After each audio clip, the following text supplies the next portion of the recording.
एक बार पुनः स्वागत है। आज हम कामायनी के चिंता सर्ग के व्याख्यात्मक विश्लेषण कर रहे हैं। पूर्व में किया गया व्याख्यात्मक विश्लेषण से आगे का भाग आज हम यहाँ पढ़ते हैं, तो छात्राओं ध्यान से सुनिए और एक एक शब्द का, एक एक पंक्ति का बड़ी गंभीरता के साथ आप अपने मानस पट पर ध्यान से बैठाइए। हमने अब से पूर्व पढ़ा था, हृदय गगन में धूमकेतु सी, पुण्य सृष्टि में सुंदर पाप, मनन करावे तू कितना उस निश्चित जाति का जीव। अब हम यहां से पढ़ना शुरू करेंगे। मनन करावेगी तू कितना उस निश्चिंत जाति का जीव, अमर मरेगा क्या तू कितनी गहरी डाल रही है नींव।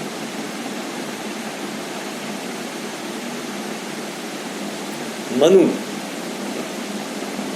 चिंता को संबोधित करते हुए कहता है कि हे चिंता,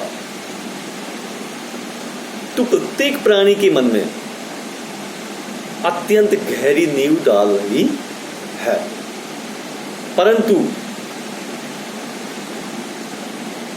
तू कितना मनन कराएगी। मैं उस निश्चिंत जाति का जीव हूं, अर्थात मैं देव संस्कृति का प्रतिबिंब हूं, प्रतीक हूं, जो हमेशा अमर है। वो तेरे से मरने वाला तो है नहीं, परंतु तू मुझे और कितना चिंताग्रस्त करेगी, कितना मनन कराएगी, क्योंकि मैं देव संस्कृति का होने के कारण तुझसे मरने से तो रहा, लेकिन इसके बावजूद भी तू मेरे मन के अंदर अत्यंत गहरी नींव डाल रही है।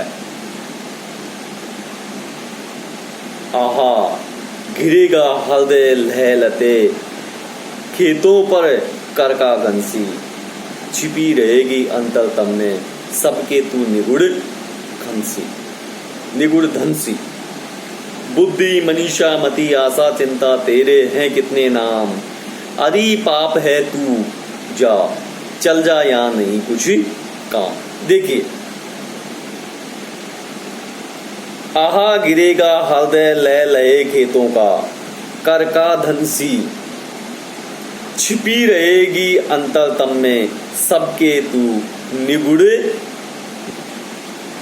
इनमें एक दो शब्द ऐसे हैं जिनका अर्थ हमें समझना आवश्यक हो जाता है। करका घंसी, ओलों की वर्षा करने वाले बादल, वे बादल जो ओलों की वर्षा करते हैं। इसके अलावा अंतरतम, अंतरतम का तात्पर्य होता है हृदय, निगुड़ छिपा हुआ, धन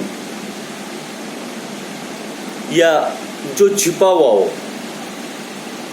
इन पंक्तियों में प्रसाद जी चिंता को संबोधित करते हुए कहते हैं, क्या कह रहे हैं प्रसाद जी कि हे चिंता, अब तू सभी व्यक्तियों के हृदय रूपी लहलाते हुए खेतों पर ओलों की वर्षा करने वाले बादलों के समान गिरा करेगी। आप कल्पना कर सकते हैं, हरे भरे फसल से लहरा रहे खेत, ऊपर से अगर गर्जना करते हुए ओलों से युक्त बादल हैं, तो हमेशा प्रतिपल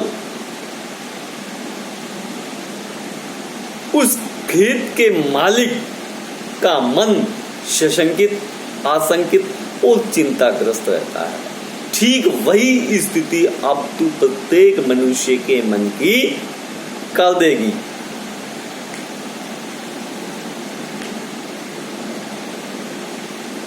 लोगों के सुखों को तू नष्ट कर देगी और हमेशा उनके मन में छिपी रहेगी।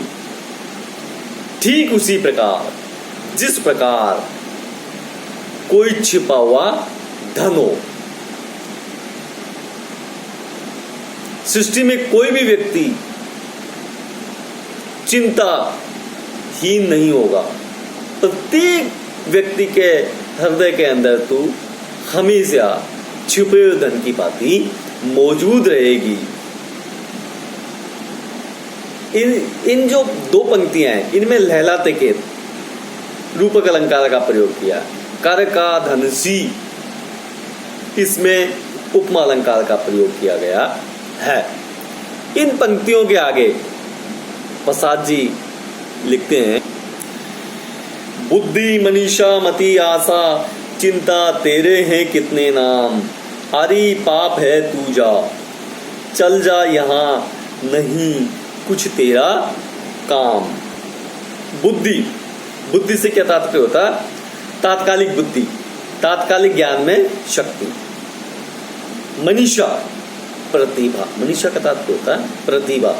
मति का अर्थ होता है जो भविष्य में होने वाली है, भविष्य में जो घटित होने वाली है, अर्थात आगामी विषयों का मनन कराने वाली शक्ति। बुद्धि, मनीषा और मति, तीन हो गई। तो इन पंक्तियों में भी प्रसाद जी चिंता को संबोधित कर रहे हैं और संबोधित करते हुए कह रहे हैं कि चिंता तेरे कितने नाम हैं, तू तात्कालिक ज्ञान में शक्ति है। मनीषा, मति, आशा और चिंता, बुद्धि, ये सब तेरे अनेक नाम है। तू इन विभिन्न नामों से जानी जाती है। तू पाप है, यहां तेरा कोई काम नहीं है। तू यहां से दूर चली जा, तेरे कितने भी नाम क्यों नहीं हो, चाहे तू बुद्धि है, चाहे मनीषा है, चाहे मति है, चाहे आशा है, चिंता है, लेकिन तू पाप है और यहां मेरे पास तेरा कोई काम नहीं है। इसलिए तू मेरे यहां से दूर चले जा।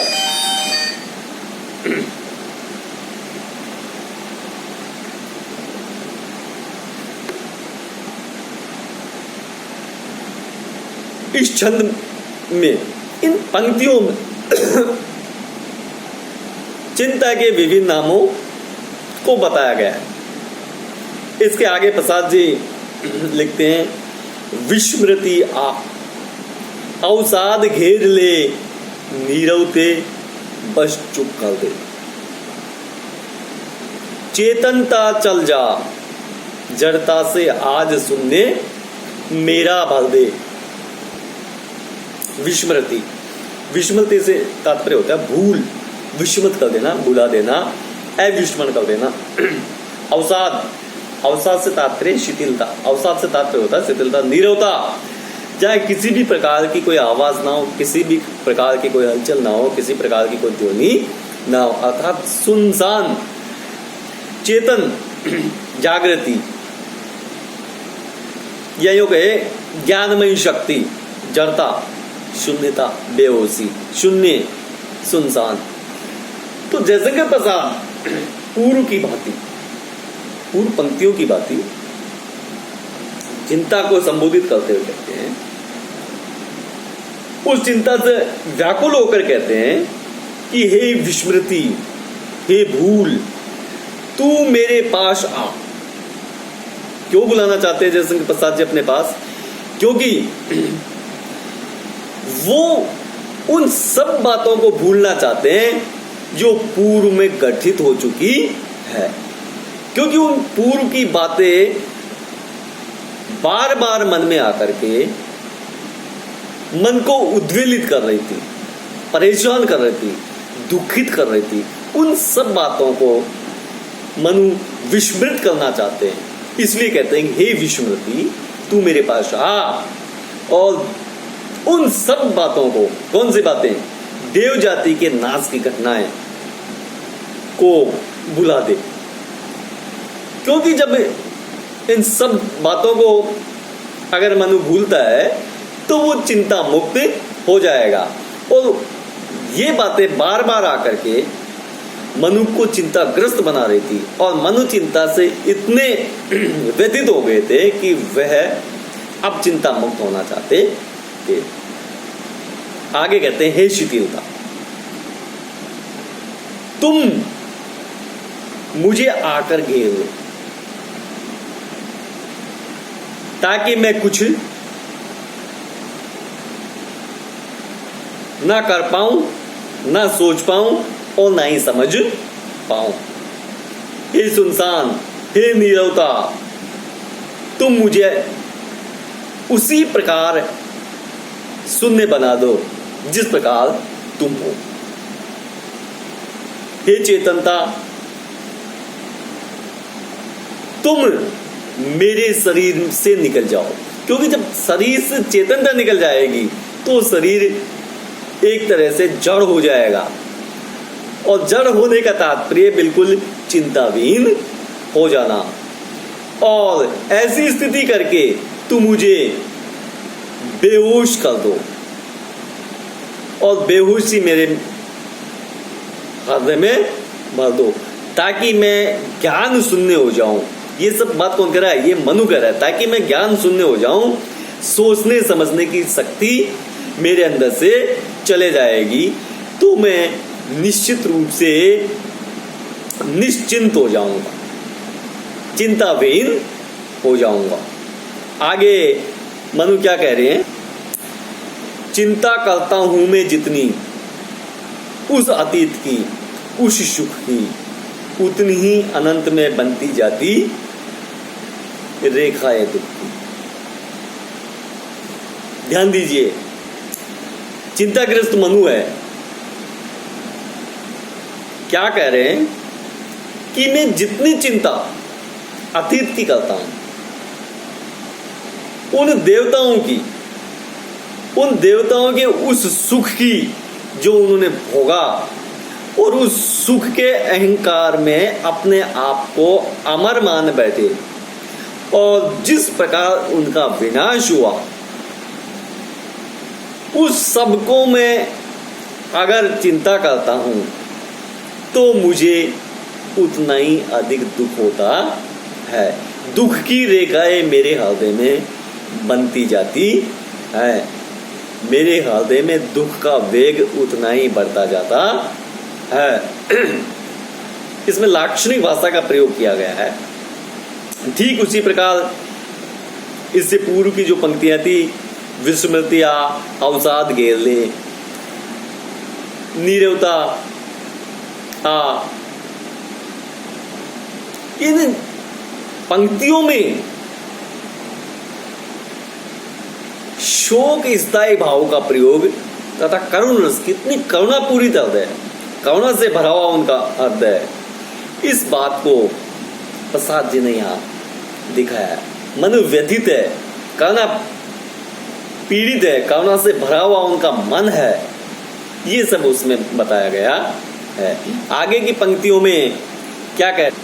आहा शर्क के अग्रदूत, तुम असफल हुए, विलीन हुए, भक्षक या रक्षक जो समझो, केवल अपने मीन हुए। देखिए, सर्ग, सर्ग का मतलब होता है स्वर्ग, एक तो ये होता है, लेकिन यह सर्ग का मतलब होता है सृष्टि। यहां इसका तात्पर्य स्वर्ग ना होकर के सृष्टि, अग्रदूत, पहले उत्पन्न होने वाले, प्रारंभिक करने वाले, प्रारंभ करने वाले, भक्षक, नाश करने वाले। और मीन का मतलब होता है मछली। प्रलय के कारण देव संस्कृति का विनाश हो जाता है और उस विनाश लीला को याद करके मनु अत्यंत दुखी होते हैं। वो दुखी होकर के वह कहते हैं, क्या कह रहे हैं कि ये सृष्टि के आदि में सबसे पहले उत्पन्न होने वाले देवताओं, उन देवताओं को संबोधित करते हुए कहते हैं कि सृष्टि के सबसे प्रारंभ में उत्पन्न होने वाले देवताओं, तुम अपने आप को बनाए रखने में, अपने आप का अस्तित्व बनाए रखने में असफल हुए हो,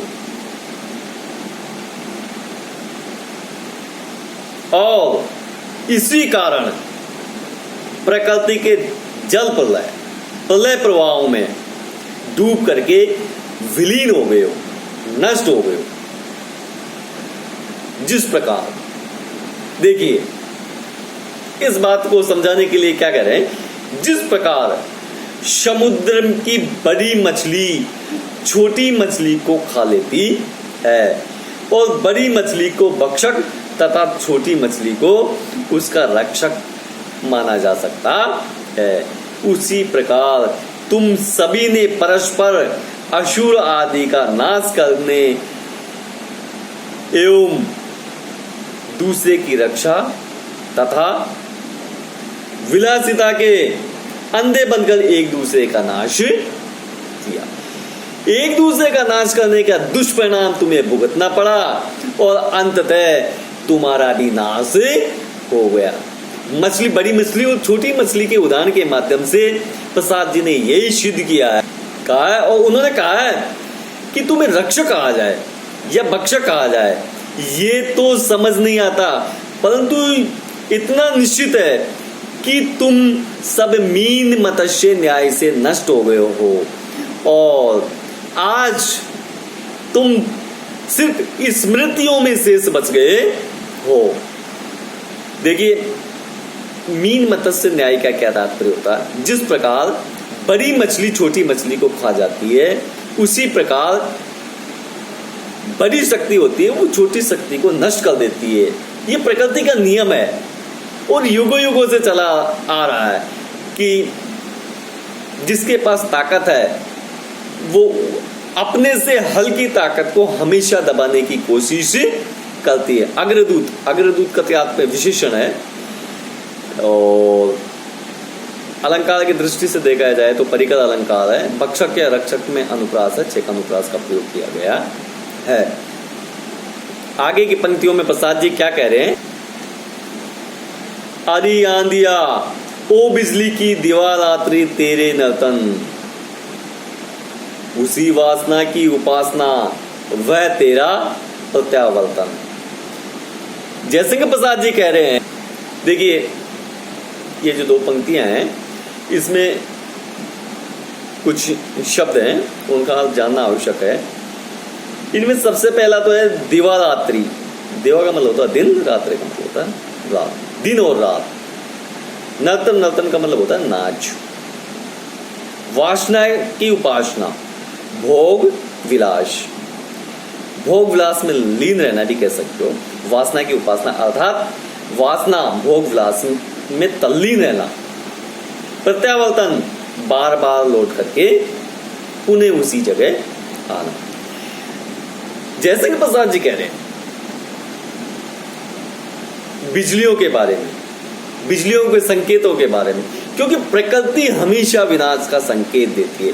विनाश करने से पूरी संकेत अवश्य देती है कि अगर मनुष्य ने प्रकृति के खिलाफ कदम उठाया तो निश्चित रूप से विनाश का तांडव होगा। लेकिन मनुष्य अपने अहंकार में ही प्रकृति पर विजय प्राप्त करने की तमन्ना में वह सब कुछ भूल जाता है और उसके विमुख जाता है, जिसका दुष्परिणाम हमेशा उसे भुगतने पड़े और भुगतने पड़ते रहेंगे। परंतु अभी तक वो पूर्ण रूप से इस बात को नहीं समझ सका है।